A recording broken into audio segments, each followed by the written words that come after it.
Bismillahirrahmanirrahim. Assalamualaikum warahmatullahi wabarakatuh. Jumpa lagi di channel saya, Lolita Sari, yang suatu channel yaitu membahas berkaitan perpustakaan dan kearsipan.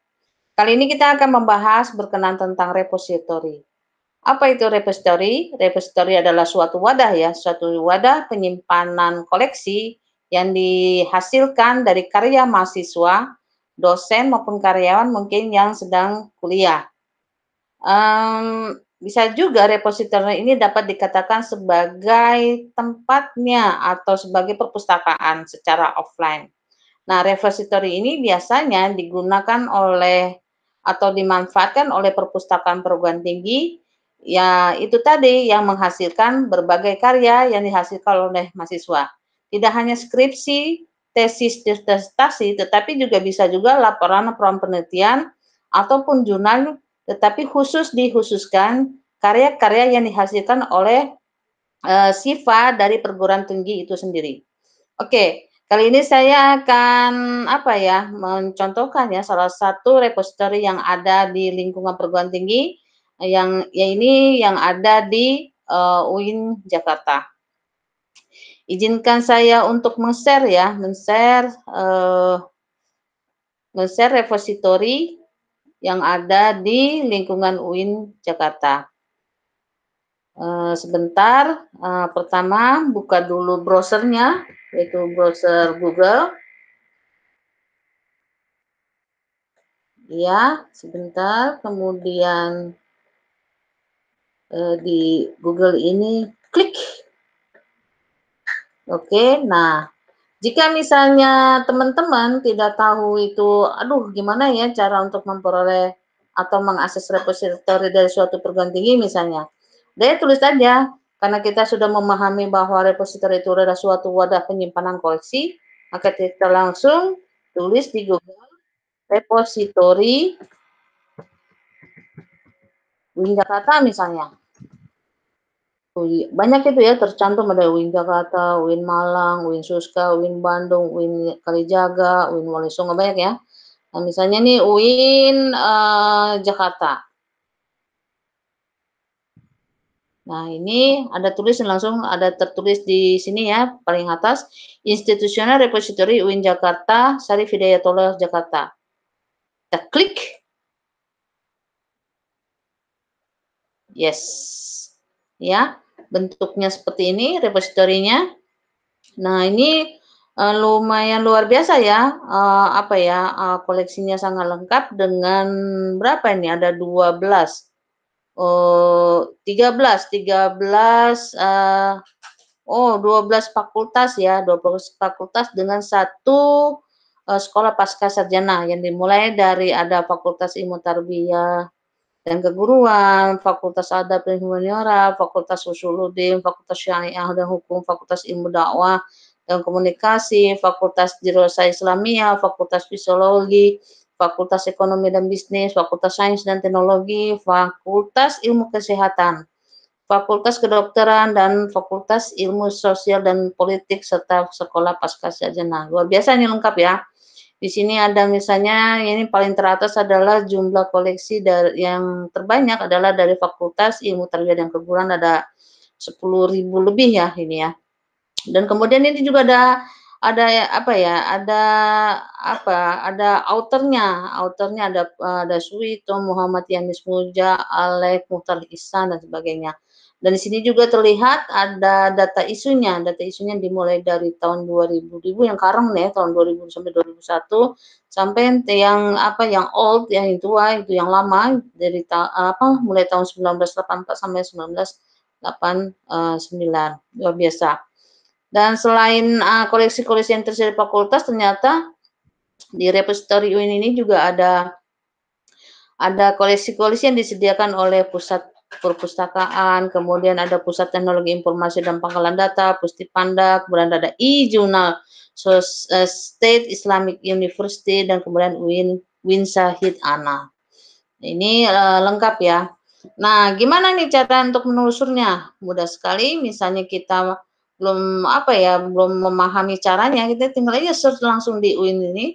Misalnya kita mencari, apa ya, misalnya kita mencari tentang, eee, apa ya, kimia organik misalnya ya, kimia organik, kita tulis saja. Apakah ada yang, apa, mahasiswa UIN Jakarta atau siswa UIN Jakarta sudah ada yang membahas tentang kimia organik? Kita lihat. Nah, setelah kita tulis, klik. Oh, ternyata ada ya. Dan yang terbaru ada tentang ini ada dari ini ada di Agustus 2020 ya. Merawat tradisi intelektual organik Gramsci. Oh, kayaknya bukan ya. Kita maunya kimia organik. Nah, ini ada nih tahun 2018 komposisi penghancuran sampah organik dan proses pembuatannya. Autornya lah Elvawati. Nah, misalnya kita ini deh ya, pengen melihat ini kita klik. Oke, ini ada title-nya, terus kemudian ada autornya Elvawati dan kemudian issue date-nya 24 tahun 2018, ini ada URL-nya. Dan kemudian Open Collection, ada jenis ya, ada jenis koleksinya itu buku. Dan ini ternyata ada software-nya langsung ya, ada PDF-nya, maka kita bisa melihat secara langsung ya isinya. Kita klik.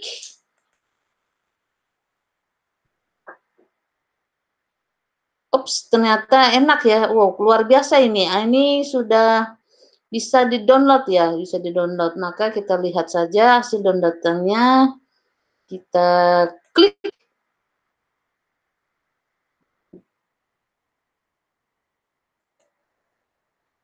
Yes. Oh, ternyata ini bukan hasil dari apa ya? Bukan dari hasil penelitian ini ya, tetapi adalah berupa dokumen ya, dokumen hasil penilaian sejawat bisa bidang atau oh, ini ada ternyata nih peer review-nya ya, peer review karya ilmiah yang dipatenkan. Berarti ini, repositori UIN Jakarta ini tidak hanya menyimpan apa ya, tidak hanya menyimpan karya ilmiah, tetapi menyimpan juga berupa dokumen-dokumen, dokumen-dokumen dari hasil karya yang ditulis dosen ya, yang telah dipatenkan dan ini, berupa dokumen pematenkan karya ilmiah. Tetapi bukan itu ya yang kita cari, maka kita kembali lagi ke repositorinya, kita cari yang lain, misalnya back.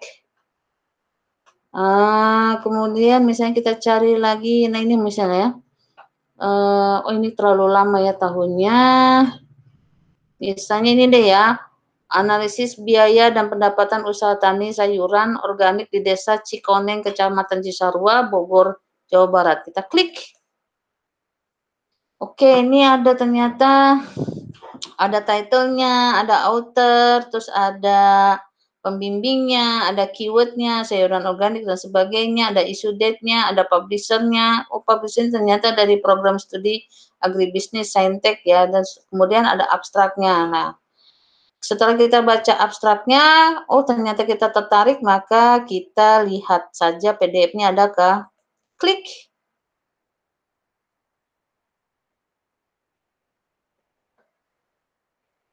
Oh ternyata tidak bisa ya, tidak bisa oh sorry tadi saya kurang ini ya. Ternyata tidak bisa apa ya, tidak bisa download. Kita coba lagi sekali lagi, klik. Yes, tetap ya ini tidak bisa di-download dan kemudian kita balik lagi ke repositorinya. Kita back. Yang kita cari tadi sebenarnya kan kimia organik ya. Adakah di sini kimia organik? Adanya di sini peningkatan pengetahuan dan minat bertani organik. Apakah ini? Kayaknya bukan juga. Ternyata berarti koleksi yang berkaitan tentang organik itu ya yang apa ya, yang dihasilkan dari karya mahasiswa itu atau si Fawin itu belum terlihat lah. Oleh karena itu kita cari yang lain misalnya yang masih berkaitan kimia itu misalnya kimia anorganik. Anorganik. Nah, seperti itu, klik. Ini ternyata ada efisiensi penggunaan pupuk anorganik. Ini di karang mahasiswa kayaknya ya, karena sini ada 2 autor, berarti ini karya skripsi ya. Kita klik, kita coba lihat isinya, klik. Wow, lengkap ya, ada judul, autor, pembimbingnya ada, isu date, publisher-nya, UIN Jakarta Saintek 2014, kemudian ada abstraknya, kemudian ada deskripsinya, kemudian ada URL-nya. Nah, ini ternyata ada isinya ya. Ada isi daripada skripsi itu sendiri, misalnya kita klik, klik. Kita sebentar, ini tergantung kekuatan dari internetnya ya. Ya memakan waktu juga sedikit ya. Kita kembali dulu ke sini deh. Klik. Misalnya kita mau cari yang lain lagi, back. Misalnya kita contoh lain, misalnya fisika. Klik. Ada apakah dengan fisika? Wow, ternyata di sini ada guru fisika, bukan itu. Peranan lab fisika, bukan itu. Pengaruh konsep teori kuantum atom. Nah, ini mungkin ya. Kita cari ini ternyata sepertinya bukan karya siswa ya. Bukan karya mahasiswa. Kenapa kita tahu? Kok itu bukan karya siswa, itu karya siswa? Karena dilihat dari autornya. Kalau autornya mendiri seperti ini, misalnya ada 2, tidak sebagai advisor, berarti ini karya daripada dosennya. Kalau misalnya ada author plus advisor, berarti itu karya skripsi, seperti itu. Kita klik aja misalnya, klik. Wow, di sini ada 3 dokumen yang ditampilkan di dalam repo ini. Ada bentuknya dalam bentuk artikelnya, terus ada peer review-nya seperti tadi yang mungkin dokumen ya, dokumen dokumen dari penilaian terhadap artikel ini, kemudian ada hasil tunitinya. Penasaran ya? Teman-teman, coba kita buka deh. Kita klik, klik.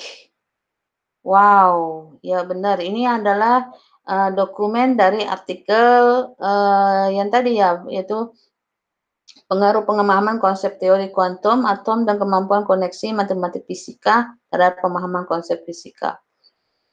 Ya, ini dokumen ini ya, dokumen tulisan dalam jurnalnya. Kemudian kita balik lagi back. Kita pengen lihat lagi yang tadi ya, review-nya seperti apa. Klik, klik. Oke, oh ini lembar hasil reviewnya ya. Ini ya, oh gitu. Dokumennya juga masuk ya, hasil review daripada tulisan dalam artikel tersebut. Kita balik lagi, klik. Nah, ini kita penasaran nih, sisi daripada Turnitin-nya apa aja, berapa persen. Kita klik. Ternyata artikel tersebut adalah hasilnya 19%. Oke. Luar biasa ya, menampilkan 3 dokumen sekaligus di dalam satu repository, sehingga kita tahu ya karya tersebut, hasil reviewernya seperti apa, dan kemudian hasil tunitinya berapa persen. Ya, kita balik lagi yang tadi tuh ya, belum hasilnya seperti apa yang hasil download-an tadi. Oh, ternyata download-an tadi juga tidak bisa, bisa ini, ada ini. Efisiensi penggunaan pupuk anorganik dengan aplikasi efektif mikroorganisme. Ini kalau dilihat dari halaman 81 halaman, berarti ini full text, saudara-saudara, teman-teman, dan sebagainya. Luar biasa ini. Jarang-jarang suatu perguruan tinggi memberikan akses full terhadap koleksi skripsi mahasiswanya, ataupun terhadap tadi ya, terhadap jurnal-jurnal yang dikarang oleh para dosen UIN Jakarta. Ya, kita lihat sampai bawah, apakah benar full text? Yes. Sampai hasilnya pun bisa diakses. Oke, mungkin itu ya, mudah sekali teman-teman untuk mengakses repositori UIN Jakarta ini, cukup Di browser Google kita tulis saja repositori UIN Jakarta, maka dia, Google akan menunjukkan, ke linknya. Kalau tapi Anda langsung, bisa sudah tahu tentang linknya, maka bisa saja langsung repositori.uinjkt.ac.id. Kalau misalnya bertanya lagi, bisa nggak sih misalnya repositori yang lain misalnya jangan jangan UIN misalnya kan, bisa saja. Misalnya perguruan tinggi lain misalnya kita ingin ke repositori IPB, pilih aja repositori IPB, klik. Nah ini langsung ya terlihat kan, IPB repositori, tinggal kita klik.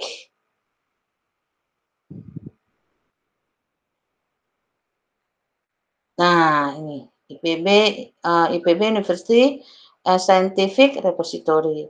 Atau mungkin kita pengen ke ini deh, pengen ke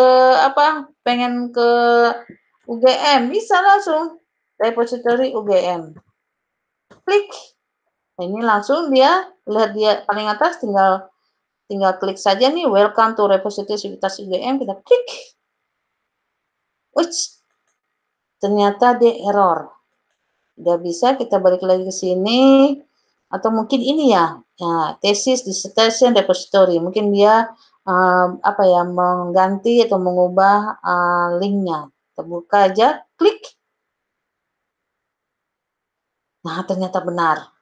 Ternyata dia mengubah ini repository.ugm.ac.id itu tidak bisa diakses, tapi diganti link yaitu etd.repository.ugm.ac.id. Intinya ketika mencari repositori di sebuah perguruan tinggi atau teman-teman mau cari tentang skripsi, disertasi atau tesis suatu perguruan tinggi, maka kita harus ingat aja repositori. Nah, setelah kita ingat repositori, kata-kata repositori, maka kita langsung kita mau kemana? Apakah ke UGM atau ke UI atau ke UNPAD atau ke ITB, itu bisa langsung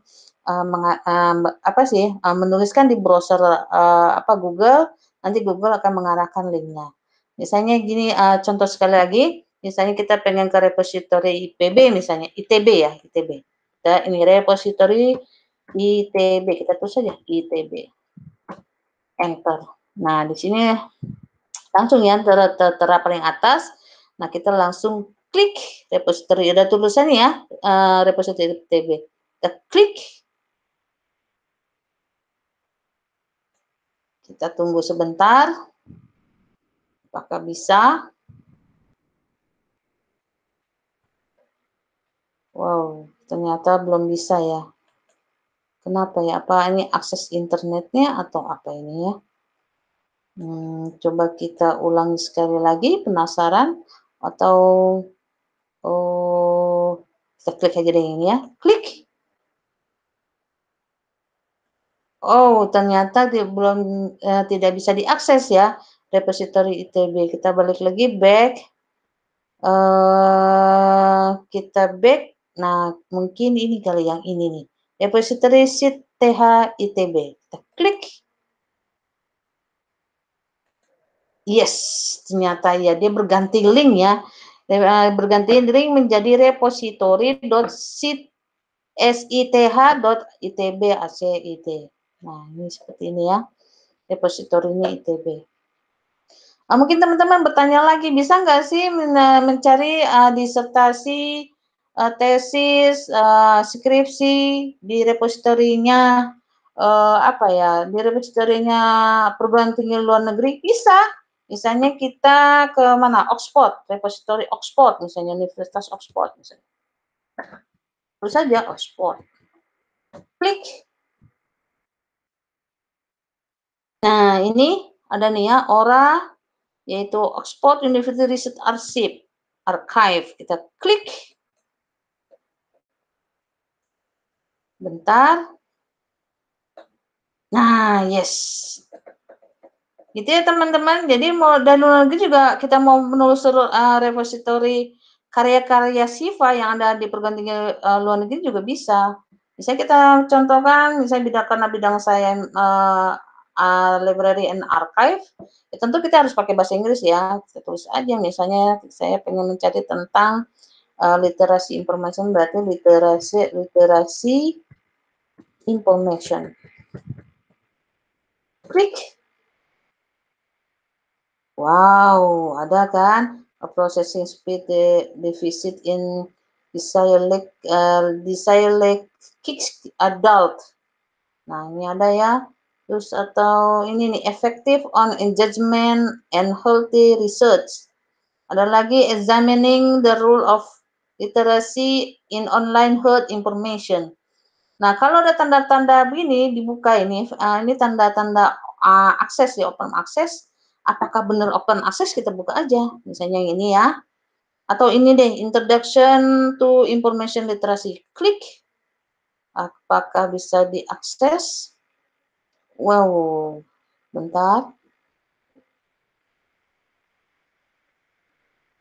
Oh, oke. Oh, ternyata open access-nya itu, kita klik lagi deh. Oh, oke, ada di bawah. Dia meminta untuk me bisa meng-email, men-cite, men-tweet, dan mem-print. Tapi kita butuh isinya kan ya, isi daripada artikel tersebut. Tadi sudah saya download ini yang klik open access-nya. Coba kita lihat apakah benar. Saya juga sesungguhnya penasaran ini apakah bisa diakses atau tidak. Tapi biasanya repositori baik di dalam negeri Indonesia maupun luar negeri itu memang sudah menerapkan open access ya di setiap karya sifanya. Walaupun ada kebijakan-kebijakan tertentu dari perguruan tinggi tersebut tidak full text, bisa juga abstraknya atau bisa juga hanya berupa apa ya, berupa judul, pengarang, dan metadata yang sederhana yang misalnya metadata daripada skripsi tersebut bisa juga tanpa abstrak, dan bisa juga misalnya yang di-open-kan misalnya bab 1, bab 2, sementara bab 3, 4, 5, dan seterusnya itu tidak di-open. Oh, ternyata karya yang tadi yang kita klik itu hanya berupa informasi ya, berupa apa ini, berupa paper sederhana ya. Saya tidak bisa menampilkannya ya, karena saya coba apakah bisa ditampilkan hasil yang tadi itu. Sebentar. Oke, sebentar. Ini saya hentikan presentation dulu.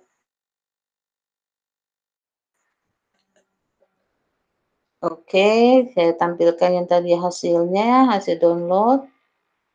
Ops, ini bisa, alhamdulillah ya. Oh yes. Nah, ini hasil dari hasil downloadan berkenaan tentang what is information literacy. Ya, ini dia. Ini merupakan paper ya, paper masih dalam bentuk Word ya. Belum, kemungkinan ini berupa makalah ya yang belum dipublish ya di jurnal atau juga bentuk makalah sederhana.